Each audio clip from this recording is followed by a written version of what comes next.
Mimpi Indonesia bakal menyelenggarakan event MotoGP pada tanggal 20 Maret tahun 2022 yang sekitar 2,5 bulan lagi. Ini merupakan mimpi kita bersama di mana kuda besi MotoGP akan berpacu kencang di Pertamina Mandalika International Street Circuit. Selanjutnya juga saya akan memberikan informasi yang cukup dinanti-nantikan oleh para netizen, bagaimana kelangsungan atau kelanjutan perihal area zona tengah, dan ternyata untuk pembebasan lahan sudah dilakukan di bagian area selatan dari Tunnel 1 atau persis berada dekat dengan Tunnel 2, di mana rumah-rumah warga di sini sudah melakukan relokasi secara mandiri. Berarti permasalahan lahan sudah mulai dapat diselesaikan.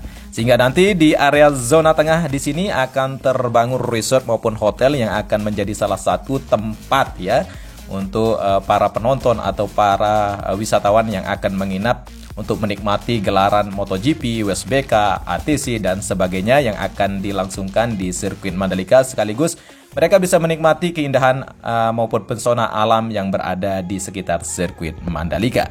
Gelaran MotoGP yang kita nanti-nantikan bosku, ternyata cukup antusias para penggemar motor balap setanah air. Bahkan Kepala Dinas Pariwisata Lombok Tengah Haji Landak Jayadi mempublikasikan bahwa hotel, resort maupun homestay yang berjumlah 3.452 kamar di Kabupaten Lombok Tengah sudah ludas terbooking dari periode Februari sampai bulan Maret.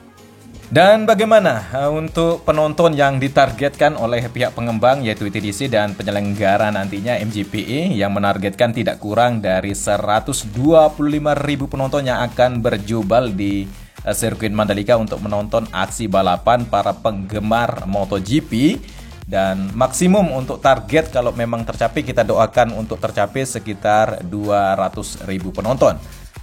Dengan target penonton yang luar biasa, yang begitu banyak, bagaimana mereka akan menginap? Karena memang terbatasnya lokasi penginapan atau tempat penginapan, yang kalau melihat data dari dulu bahwa ada sekitar 10.000 kamar yang berada di Pulau Lombok untuk penginapan, baik untuk resort, hotel maupun homestay-nya tergabung itu jumlahnya 10.000. Dan kalau targetnya 125.000 saja untuk minimum, berarti berapa kamar yang harus dipersiapkan sampai dengan nantinya. Dan tentunya ini menjadi salah satu PR terbesar dari pihak ITDC. Tidak hanya keinginan untuk ramai mereka datang, tapi ternyata tidak diakomodir untuk tempat penginapan.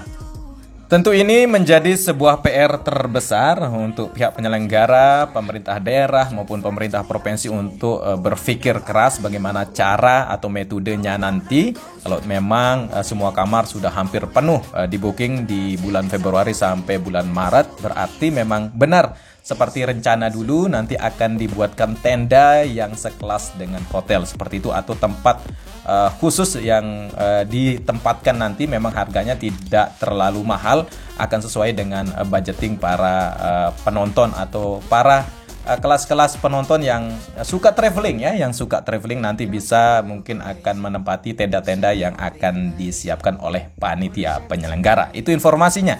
Namun untuk tempatnya akan berada di sisi timur maupun sisi barat daripada sirkuit Mandalika. Itu informasinya bosku. Kita akan pantau bagaimana kesiapan, karena pada saat ini untuk area tempat tribun sudah mulai diratakan, tinggal dilakukan pembetonan dan pembuatan jalur supaya nanti para penonton tidak lagi ya untuk main air atau berjubel di lumpur ya. Karena bulan Maret tersebut ya masih curah hujan yang cukup tinggi juga di Pulau Lombok ya. Semoga saja nanti gelaran untuk MotoGP di tanggal 20 Maret tahun 2022 bisa berjalan sesuai dengan apa yang kita inginkan. Dengan adanya Pertamina Mandalika International Street Circuit, akhirnya Indonesia bisa menampakkan wajah berserinya di kancah internasional, bahwa Indonesia mampu membuat sirkuit di masa pandemi, pembangunan terus berjalan walaupun tertatih-tatih, karena memang Indonesia di 20 besar perekonomiannya cukup stabil ya, sehingga bagaimana rupa pembangunan yang berada di Indonesia khususnya di Pulau Lombok di sirkuit Mandalika berjalan sesuai dengan rencana walaupun masih terus akan dikembangkan selama 10 tahun ke depan.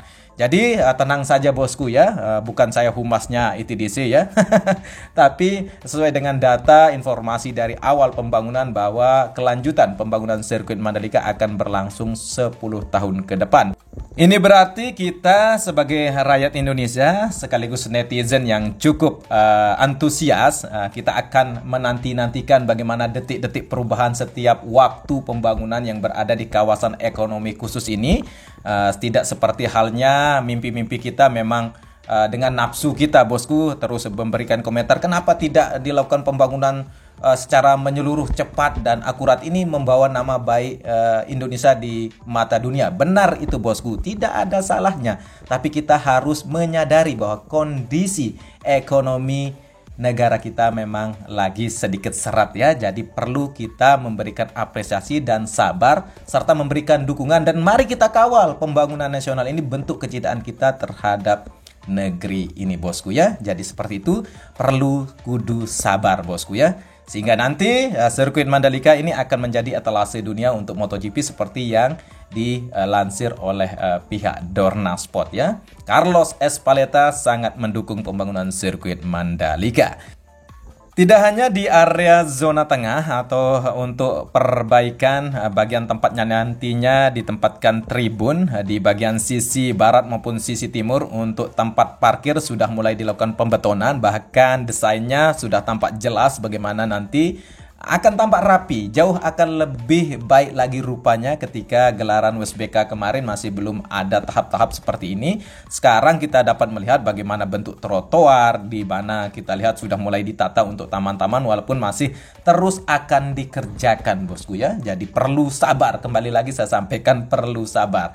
Hal ini terus akan menjadi evaluasi bagi pengembang, evaluasi bagi kontraktor, dan tentunya bagi kita netizen yang sangat cinta terhadap pembangunan nasional ini, kita akan memberikan sebuah kritikan, mungkin bisa juga masukan, tapi tepatnya kita tidak perlu memberikan masukan kepada mereka ya, karena sejatinya kita hanya sebagai pengawal saja ya, memberikan sebuah kritikan dan menjadi evaluasi mereka. Karena kalau menjadi apa namanya istilahnya yang sering disampaikan oleh netizen yaitu mandor online ya, kami bukan seperti itu bosku ya.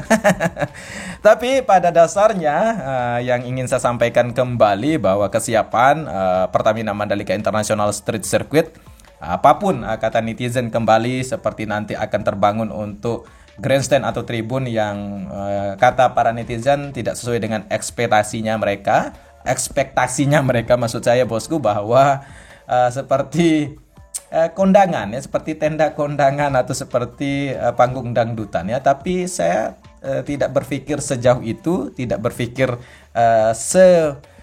sekecil itu bosku.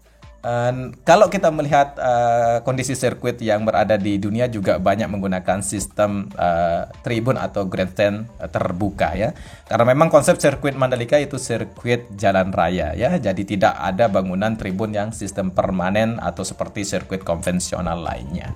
Dan memang tahapnya sekarang di bagian area pit building atau di pedok sedang dilakukan renovasi, dilakukan perbaikan dan penataan supaya nanti jauh lebih baik lagi, sehingga para kru maupun para pembalap nanti nyaman berada di area pedok sirkuit Mandalika yang terlihat sederhana, terlihat eksklusif, terlihat minimalis ya. Yang penting bahwa pedok sirkuit Mandalika berfungsi sesuai dengan apa yang telah ditetapkan oleh FIM maupun Dorna Sport. Jadi untuk masalah hal-hal yang diributkan di kolom komentar tentang desainnya, biarkanlah para netizen yang menilai sendiri sesuai dengan kacamata sendiri ya. Tidak ada larangan sekalipun para netizen mengkritisi atau memberikan pendapat bagaimana bentuk maupun desain dari pit building ini maupun area race control, itu sah-sah saja ya. Jadi tidak ada masalah, karena memang kalau kita memberikan sebuah statement atau memberikan sebuah pandangan, itu adalah hak prerogatif pribadi masing-masing. Selanjutnya, kita sudah berada di area trek lurus yang dekat sekali dengan tikungan ke-1 di mana proses perbaikan atau penempatan sistem drainase biopori yang berada di area first di sebelah kanannya atau antara rumput ditanamkan pipa-pipa yang cukup besar menjadi sistem biopori yang akan menjadi sebuah sistem drainase atau sistem serapan air yang masuk nantinya supaya tidak tergenang ya, sehingga nanti area trek lurus ini bisa terhindar atau meminimalisir angka genangan di area first-nya ya, supaya nanti tampak indah. Dan pembersihan area tikungan ke-1 karena sempat terjadi genangan yang cukup dahsyat yang meluapnya sistem drainase di sebelah kanan area trek lurus, sehingga sekarang dilakukan pembersihan dan perbaikan ya. Tidak ada masalah untuk lintasan karena memang kekuatan lintasan sirkuit Mandalika mencapai 40 ton ya, karena sudah diuji bagaimana elevasinya tidak bisa turun karena memang pembuatan atau pengerasan bagian subbase-nya sangat baik dan detail, sehingga area lintasan sirkuit Mandalika semoga saja 10 tahun ke depan masih tetap bugar seperti ini bosku ya. Dan beginilah yang saya dapat informasikan kepada bosku, semoga bermanfaat. Semoga hal ini bisa menjadi penyemangat kita untuk terus mendukung pembangunan nasional ini. Terima kasih.